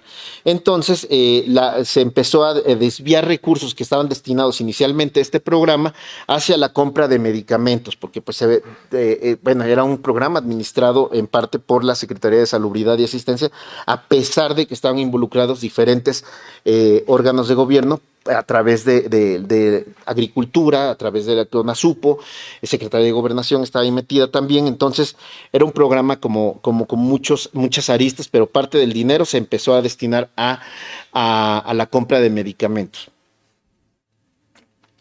Y esto tiene que ver también con un modelo de propaganda de educación nutricional.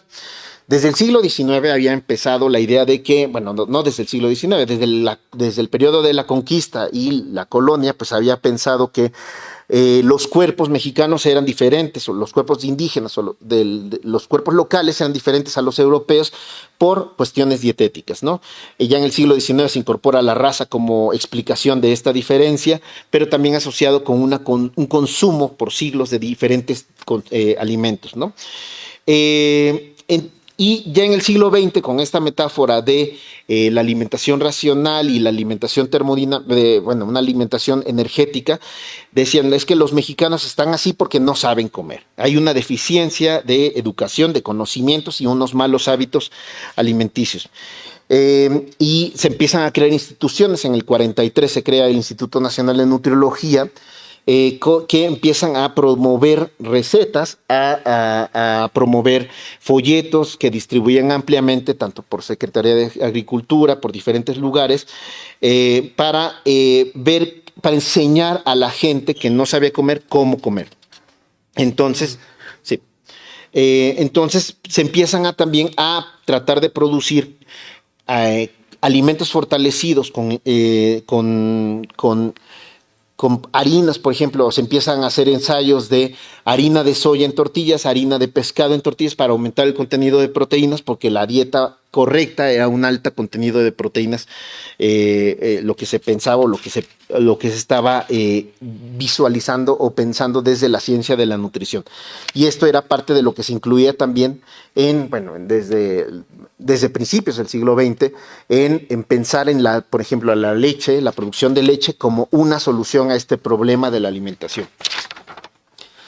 Sin embargo, en la década de los 30 pasa algo que es una cosa interesante, que es el pensar que la nutrición tiene raíces socioeconómicas, la mala nutrición tiene más raíces socioeconómicas que cognitivas o que educativas, y entonces eso va a ser lo que va a ser la nutrición social. Pero cuando cierra el Instituto Nacional de Nutriología y Salvador Subirán se queda con el instituto y el Hospital de Enfermedades de la Nutrición que dirigía Salvador Subirán, su enfoque deja de ser social y pasa a ser más clínico, y entonces como que este enfoque social o de causas socioeconómicas de la mala alimentación se pierde, ¿no?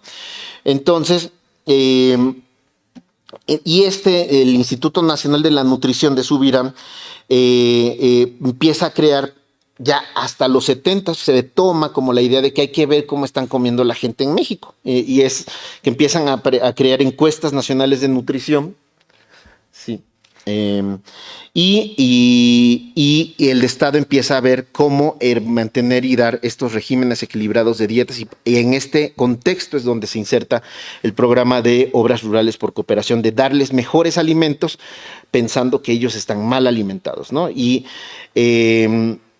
mejorar la alimentación sin aumentar el gasto público y sin aumentar el gasto, porque decían que no podían cambiar la situación económica de la población en tan corto tiempo, sino que había que mejor enseñarles cómo comer mejor con menos dinero. Y eso es parte también de la propaganda que se está publicando en el periodo. Y ya casi para terminar, se empieza a pensar que hay y la nutrición, y bueno, no solo la nutrición, diferentes cosas empiezan a ser cuantificadas, y se empieza a asociar la desnutrición con el peso. La escala de desnutrición de Federico Gómez está basada en el peso y la altura. Pero están usando estándares de comparación producidos en Estados Unidos. Ya expliqué lo de la nutriología social que se pierde con Salvador Subirán en los 50s, y esta patologización que se había hecho sobre cuerpos indígenas, de lo que hablaba Gerardo en la mañana, de creación de un indígena, y a mediados del siglo los pobres también cómo alimentarlos, o los campesinos en los 60, 70 cómo alimentarlos.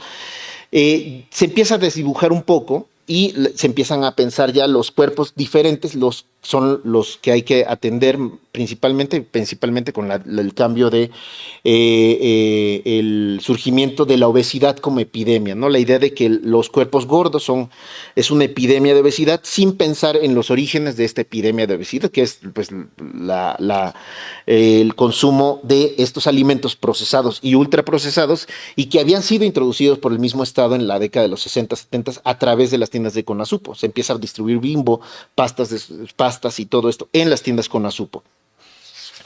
Y bueno, ya para finalizar,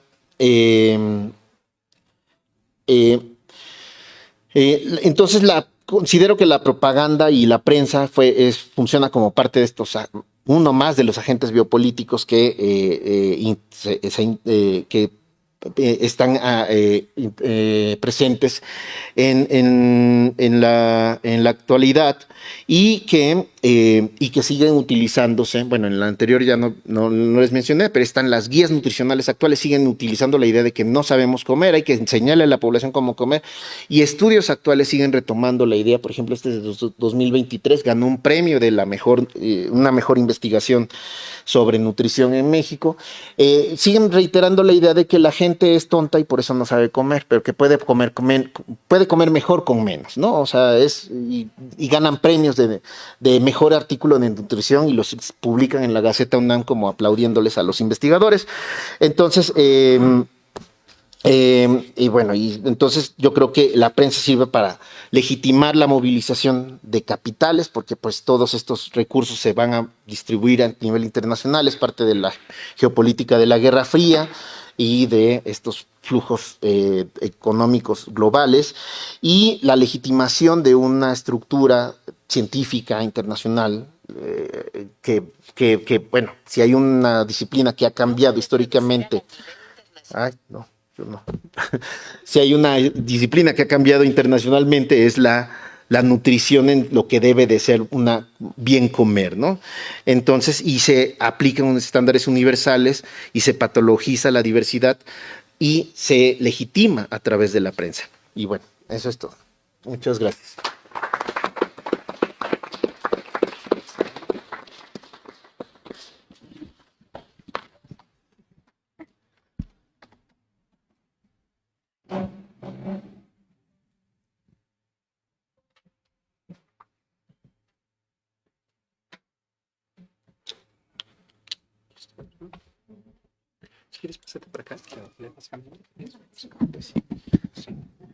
Bueno, muchas gracias al doctor Joel.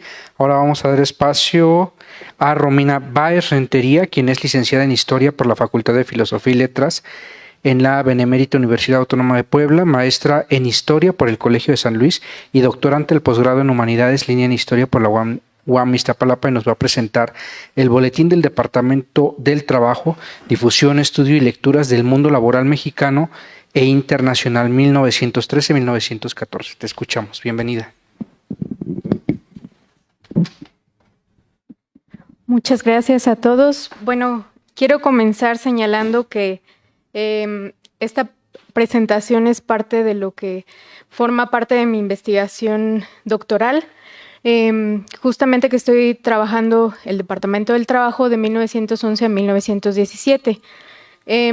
Dentro de esta investigación encontré la publicación de este boletín de parte del Departamento del Trabajo, siendo que esta idea de una publicación de esta nueva institución, que es como tal la primera institución laboral en México, se buscó crear desde su fundación, desde 1911, sin embargo, no pudo ser publicada hasta 1913. De esta manera es que yo ubico que el Boletín del Departamento del Trabajo debe considerarse como el vehículo de comunicación institucional y que da legitimidad también a las actividades de esta dependencia, y también que construyó un discurso técnico y moderno sobre la cuestión obrera a través de una divulgación científica. Todo esto en un contexto de la coexistencia de publicaciones de organismos públicos estatales en México, como el que comentó el doctor referente a la Secretaría de Fomento, por ejemplo, y que también es parte de una agenda internacional laboral. Es decir, este desarrollo de una legislación social que se da en el siglo XIX en diversos países y que dieron respuesta también a la movilización de los trabajadores por los derechos que se comenzaron a aceptar y a formar parte de las legislaciones en diversos países europeos, Estados Unidos y México. Entonces, a partir del boletín del Departamento del Trabajo se da este nuevo lenguaje moderno, científico, sobre la cuestión laboral. Y bueno, el boletín yo lo encontré en Google Books, ¿no? Así es que es una fuente que está al acceso de todos. Yo doy un pequeño acercamiento porque en realidad pues contiene temas muy amplios que pueden ser trabajados con más a detalle, ¿no? Y bueno, como señalé, en el Departamento del Trabajo desde su fundación se menciona que uno de los objetivos de esta institución era reunir, publicar y ordenar información sobre el trabajo en México. De hecho, esta es una característica de otras instituciones en otros países que en un principio su labor era más como de escritorio, ¿no?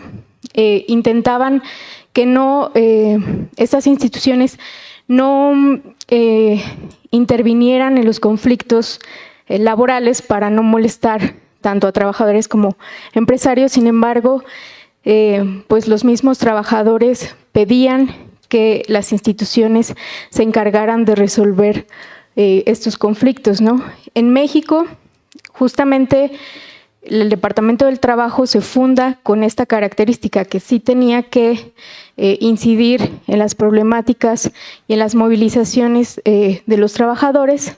Así es que en un principio esta cuestión de investigación sobre el mundo laboral queda relegada, sobre todo en el gobierno de Madero, por la misma situación política que se vivía en la época. Sin embargo, se estableció la sección estadística y publicación. Como saben, Victoriano Huerta mantiene esta institución y el director del Departamento del Trabajo en ese momento es Adalberto Esteva, quien pues tenía realmente una formación como compilador, editor previamente, y entonces eso también influyó mucho en que el Departamento del Trabajo en esta época pudiera publicar el boletín. Y ya después ninguna otra administración, que es lo que yo estudio hasta 1917, logró que se publicara un medio similar, ¿no? Bueno, en total se publicaron 9 números, de julio de 1913 a marzo de 1914. Era una publicación mensual de distribución gratuita y la que se encargaba de la impresión era la Secretaría de Fomento. Era una publicación grande, ya que contaba de entre 90 a 100 páginas y la mayoría eran escritos tal cual de los originales, es decir, no había un análisis del texto como tal, o como lo que nosotros hacemos de discernir entre textos y exponer nuestras conclusiones. Estas eran tal cual el documento original y pues eran traducciones, porque se traducían textos de otros países y se introducían en el boletín. De esta manera nosotros encontramos cómo se distribuía. Generalmente era para dependencias de gobierno, también en la prensa nacional, y lo que destaca es la distribución que se hacía al exterior, es decir, que se mandaba a diversas instituciones laborales en otros países a través de los cónsules mexicanos, ¿no? Y también a prensa extranjera, y dentro de México algunas asociaciones de trabajadores, a agrupaciones también empresariales y algunas bibliotecas. Esa era la manera en la que se distribuía. Acá les puse la portada del boletín del Departamento del Trabajo y la comparé con otros dos boletines, el boletín del Instituto de Reformas Sociales en España y el boletín del Departamento Nacional del Trabajo de Argentina. Como pueden ver, pues son muy similares las portadas, entonces vemos cómo es que se tomaron estas influencias también desde el extranjero. En esta diapositiva podemos ver también algunas similitudes entre las secciones del Departamento del Trabajo con la del Instituto de Reformas Sociales en España, que contenían principalmente, incluso hasta los títulos de las secciones eran iguales a la que se publicó aquí en México. En este cuadro hice de manera muy general la distribución de las secciones y algunos temas que destacaban en estas secciones. La primera sección estaba encargada de actividades o descritos más bien de empleados del Departamento del Trabajo. Aquí escribía principalmente el director y como podemos ver, pues son temas muy interesantes, por ejemplo, el del trabajo de menores y mujeres, el trabajo a domicilio, violencia física en las fábricas y también se hizo un seguimiento de actividades de la anterior administración, como lo fue la Ley de Tarifas de 1912. En el oficial principalmente se exponían circulares del Departamento del Trabajo o las actividades que realizaban en cuanto a la conciliación de los conflictos o algunas visitas que realizaban a algunas fábricas, talleres o incluso a algunas haciendas. También se mencionaban temas laborales que realizaban otras secretarías de Estado.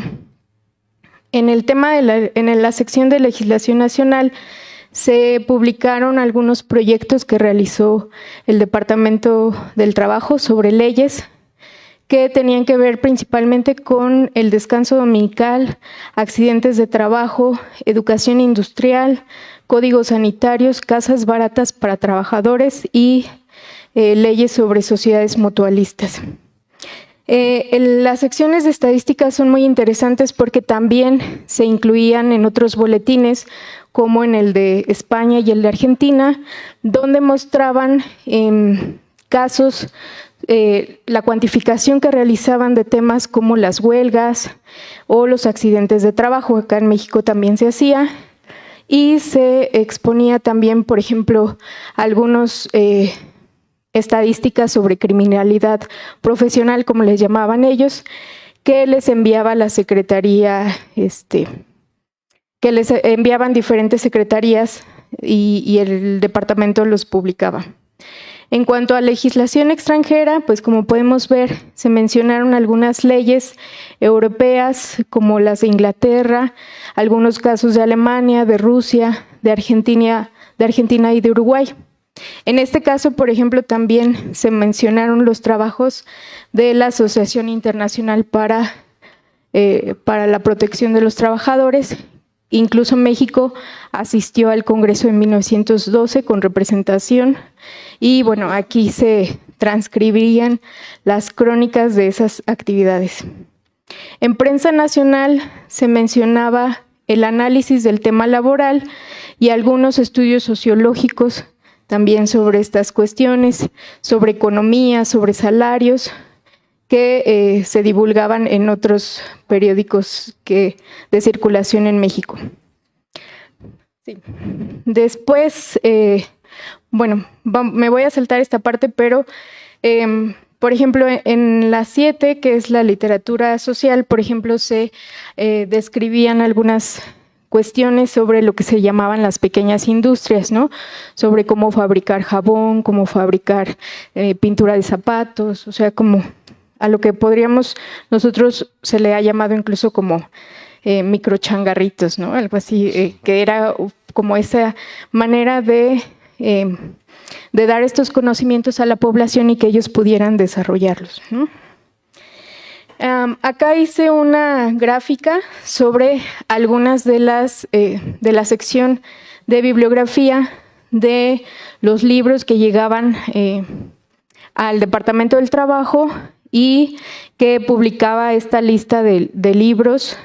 Así es que quise hacer esto para saber de dónde se recibía mayor material y, como podemos ver, de España era de donde se obtenían publicaciones, de Inglaterra, de Nueva Zelanda, de Italia, ¿no?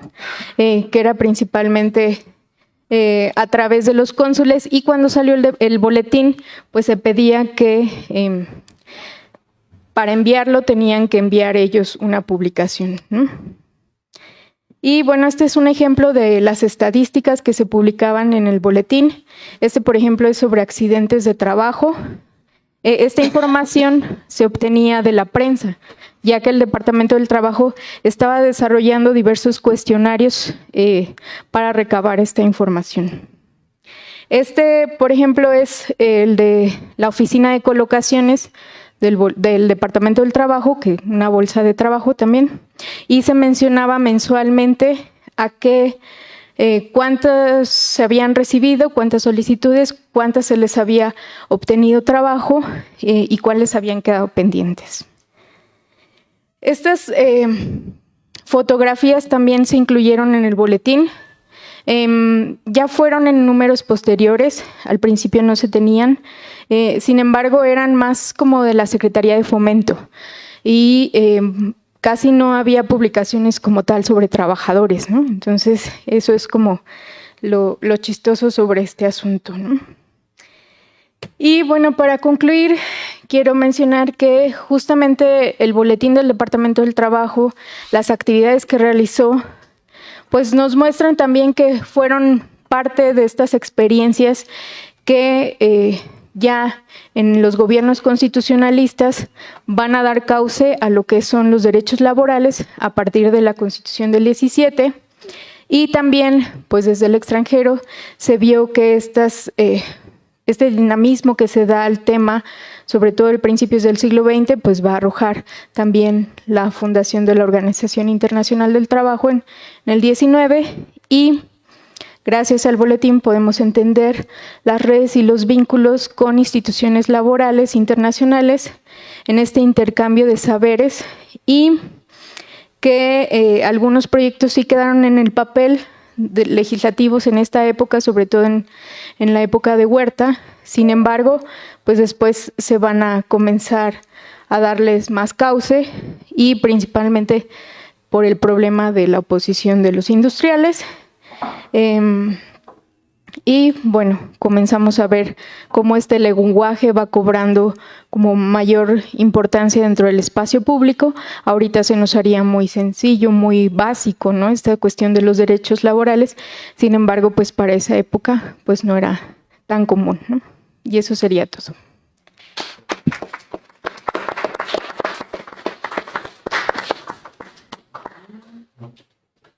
Ok, pues damos por concluida esta mesa, la mesa número 4. Los esperamos mañana a la mesa número 5, titulada Prensa, Política y Educación, que va a iniciar a las 10 de la mañana.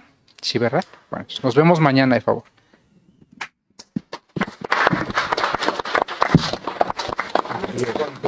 Yo tengo una pregunta. Sí, claro. En el boletín sobre cálculo del